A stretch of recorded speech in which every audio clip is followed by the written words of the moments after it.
नमस्कार दोस्तों, मैं शिवम आपका एक बार फिर स्वागत करता हूं आपके अपने YouTube channel E education let's crack exam पर। बच्चे, जैसा कि हमने अपनी लास्ट वीडियो में देखा, संविधान के एक टॉपिक को लेकर बात की थी और संविधान का टॉपिक कौन सा था? हमारा प्रस्तावना। ठीक है, प्रस्तावना को हमने कंटिन्यू किया था यहाँ पे लास्ट टाइम, और यहाँ पे देखा कि प्रस्तावना संविधान में कहां से ली गई, कहां से ली गई, किस देश के संविधान से ली गई है इसको। ठीक है, इसके बाद हमने देखा कि प्रस्तावना की जो भाषा है ये कहां से ली गई है, ये हमने देखा। और साथ ही साथ देखा कि जो प्रस्तावना है ये कब लागू किया गया प्रस्तावना को। ठीक है, और इसके बाद हम पहुंचे थे कि क्या प्रस्तावना संविधान का अंग है या नहीं है, इसको लेकर हमने बात की। और जब इसको हमने लेकर बात की तो यहाँ पे देखा हमने केशवानंद भारती केस 1973, जिसमें सुप्रीम कोर्ट के द्वारा डिफाइन किया गया कि प्रस्तावना संविधान का अंग है और इसमें संशोधन भी किया जा सकता है।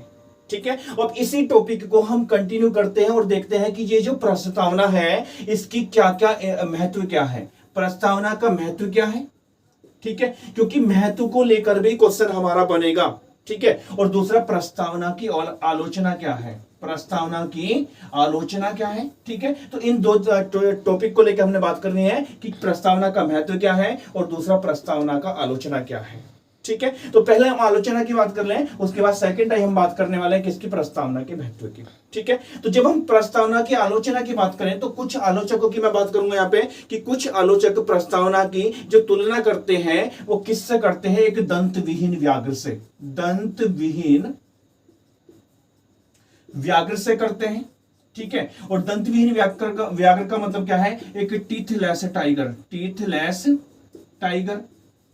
ठीक है, कुछ आलोचक हैं क्या कहते हैं कि जो भारतीय प्रस्तावना, भारतीय संविधान की प्रस्तावना है वो क्या है, एक दंत विहीन व्याघ्र है, अर्थात एक टीथलेस टाइगर है। कहने का मतलब जो प्रस्तावना है एक ऐसा, व्याघ्र का मतलब क्या होता है, एक शेर, व्याघ्र का मतलब है शेर की जो भारतीय प्रस्तावना है एक ऐसे शेर की भांति है जो अपने आप में शेर तो है लेकिन क्या उसके दांत नहीं है। ठीक है, तो हमने देखना कि ऐसा क्या कारण है, प्रस्तावना के अंदर ऐसी कौन सी कमियां हैं कि इसकी जो तुलना है एक दंत विहीन व्याघ्र से की गई है। ठीक है, तो इसको जानने के लिए हमने देखना पड़ेगा कि जो प्रस्तावना है यह क्या है, अपरिवर्तनीय है, अपरिवर्तनीय, अपरिवर्तनीय, या इसको हम कह सकते हैं इनफोर्सेबल, इनफोर्सेबल, इनफोर्सेबल। ठीक है, इनफोर्सेबल का क्या मतलब है। ठीक है, तो इसका तात्पर्य यह है कि प्रस्तावना को, यदि प्रस्तावना में दिए गए जितने भी यहाँ पे आदर्श हैं उनको अगर लागू करवाना है तो हम सुप्रीम कोर्ट या हाई कोर्ट नहीं जा सकते। ठीक है, तो यही कारण है कि कुछ आलोचक क्या कहते हैं कि जो भारतीय संविधान की प्रस्तावना है वो क्या है, एक दंतविहीन व्याघ्र की बात नहीं है। कहने का मतलब इसको एक शेर तो बना दिया, इसके अंदर विभिन्न प्रकार के यहाँ पे उद्देश्य तो डाल दिए, जैसे क्या है, न्याय की बात कर ली, स्वतंत्रता की बात कर ली, इसके बाद समानता की बात कर ली, उसके बाद यहाँ पे व्यक्ति की गरिमा की बात करता है।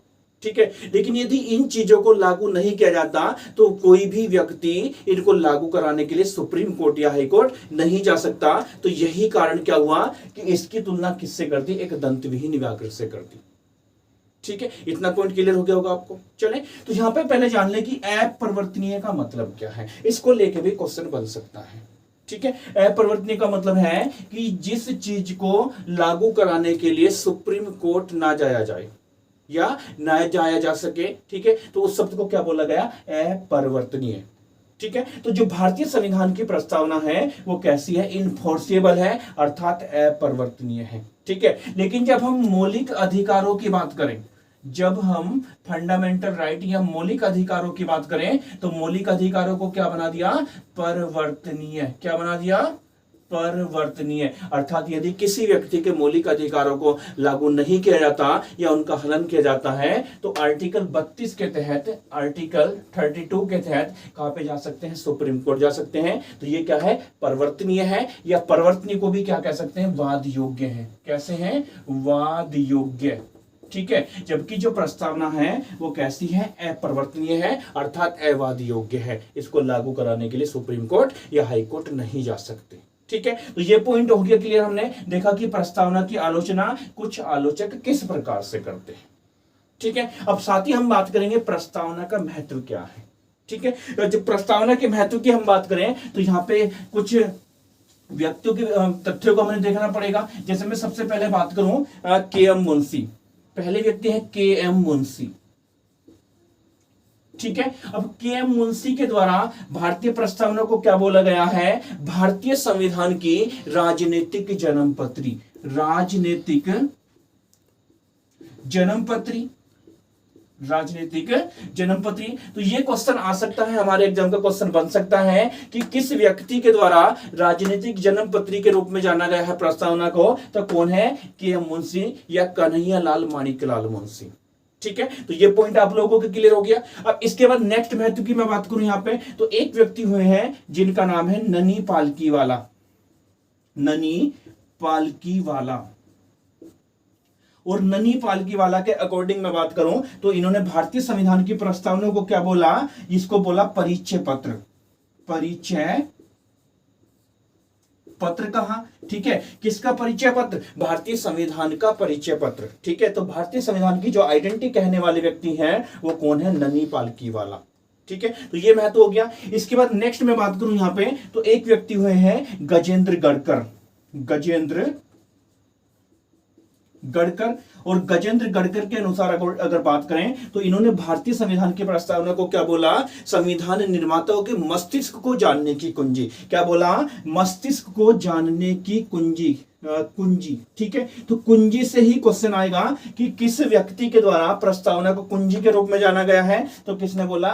गजेंद्र गढ़कर ने। ये क्या कहते हैं कि जो प्रस्तावना है वो क्या है? भारतीय संविधान निर्माताओं के मस्तिष्क को जानने की एक कुंजी है। कौन कह रहे हैं? गजेंद्र गढ़कर। ठीक है, इसके बाद एक व्यक्ति की मैं बात करूंगा जिनका नाम है यहां पे ठाकुरदास भार्गव, ठाकुरदास भार्गव। ठीक है, और जब ठाकुरदास भार्गव को लेके बात करेंगे तो इन्होंने क्या कहा प्रस्तावना को? ये क्या कहते हैं? इन्होंने कहा कि जो प्रस्तावना है ये क्या है? संविधान की आत्मा है। क्या है? संविधान की आत्मा है, सोइल है। किसके अनुसार? ठाकुरदास भार्गव के अनुसार। ठीक है, लेकिन बच्चे जब क्वेश्चन यदि आए कि भारतीय किस आत्मा और हृदय के नाम से किसे जाना जाता है, तो आत्मा और हृदय की बात करें तो कौन सा है? आर्टिकल 32। और आर्टिकल 32 को संविधान की आत्मा और हृदय कहने वाले व्यक्ति कौन थे? Doctor Bhimrao Ambedkar, doctor BR Ambedkar. लेकिन जो ठाकुरदास भार्गव है इन्होंने क्या बोला है? आत्मा बोला है। और आत्मा शब्द किसके लिए उपयोग किया? भारतीय संविधान की प्रस्तावना के लिए। ठीक है, तो इतना पॉइंट आप लोगों के क्लियर हो गया। चलें, तो हमने क्या किया? पहले यहां पे प्रस्तावना की आलोचना को देखा और दूसरे सेकंड टाइम में क्या देखा? प्रस्तावना के महत्व को देखा। ठीक है, अब इसके साथ महत्व के अंतर्गत ही हम बात करते हैं यहां पे एक शब्द और कि प्रस्तावना को क्या बोला जाता है? भारतीय संविधान का दर्शन। क्या बोला जाता है? भारतीय संविधान का दर्शन, भारतीय संविधान का दर्शन। ठीक है, यदि क्वेश्चन आए कि भारतीय संविधान का दर्शन किस में पाया जाता है, तो किस में पाया जाता है? प्रस्तावना में पाया जाता है बच्चों। किस में पाया जाएगा? प्रस्तावना में पाया जाएगा। ठीक है, लेकिन मैं दर्शन की बात करूं तो दर्शन ये जो शब्द है किस किस भाग के लिए यूज हुआ है? कहां कहां पर पाया जाएगा? तो प्रस्तावना के अंदर भी दर्शन पाया जाता है, प्रस्तावना के अंदर। इसके बाद मौलिक अधिकार, मौलिक अधिकारों में भी दर्शन पाया जाता है। मौलिक अधिकार के साथ यहाँ पे राज्य के नीति निर्देशक तत्व, राज्य के नीति निर्देशक तत्व और राज्य के नीति निर्देशक तत्व के बाद नेक्स्ट किस में पाया जाता है? मौलिक कर्तव्यों में, मौलिक कर्तव्य है। इसके अंदर भी क्या पाया जाता है? भारतीय संविधान का दर्शन पाया जाता है। ठीक है, लेकिन यदि मान लो कि क्वेश्चन आ जाए कि इनमें से भारतीय संविधान का दर्शन किस में पाया जाता है, और ऑप्शन में प्रस्तावना भी है, मौलिक अधिकार भी है, राज्य के नीति निर्देशक तत्व भी है और मौलिक कर्तव्य भी है, तो किसको राइट आंसर किया जाएगा? तो जो फर्स्ट वरीयता दी जाएगी वो किसे दी जाएगी? प्रस्तावना को। लेकिन यदि क्वेश्चन आ जाए कि प्रस्ताव इनमें से कहां पर संविधान का दर्शन पाया जाता है, प्रस्तावना भी आ जाए, मौलिक अधिकार भी आ जाए, राज्य के नीति निर्देशक तत्व भी आ जाए और एक ऑप्शन आ जाए उपरोक्त सभी, उपरोक्त सभी, तो जो राइट आंसर किया जाएगा वो किसे किया जाएगा? उपरोक्त सभी को, क्योंकि सभी के अंदर क्या पाया जा रहा है? भारतीय संविधान का दर्शन पाया जाता है। ठीक है, तो इतना पॉइंट आप लोगों को क्लियर हो गया। तो हमने देखा प्रस्तावना की आलोचना क्या है और दूसरा प्रस्तावना का महत्व क्या है।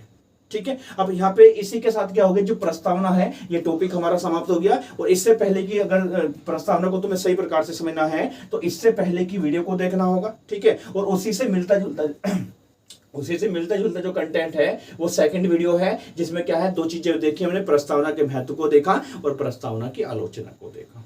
ठीक है, मुझे लग रहा है कि यहाँ से अब शायद क्वेश्चन आपका बाहर नहीं जाएगा, इतना क्वेश्चन आपका हो जाएगा यहाँ से। ठीक है, तो एक छोटी सी वीडियो शूट करनी थी क्योंकि एक टॉपिक को कंप्लीट कराना था। तो अब मिलेंगे एक नई वीडियो के साथ नेक्स्ट क्लास में, तब तक के लिए बाय। लेकिन चैनल को सब्सक्राइब, लाइक और शेयर करना ना भूलें। Bye, take care.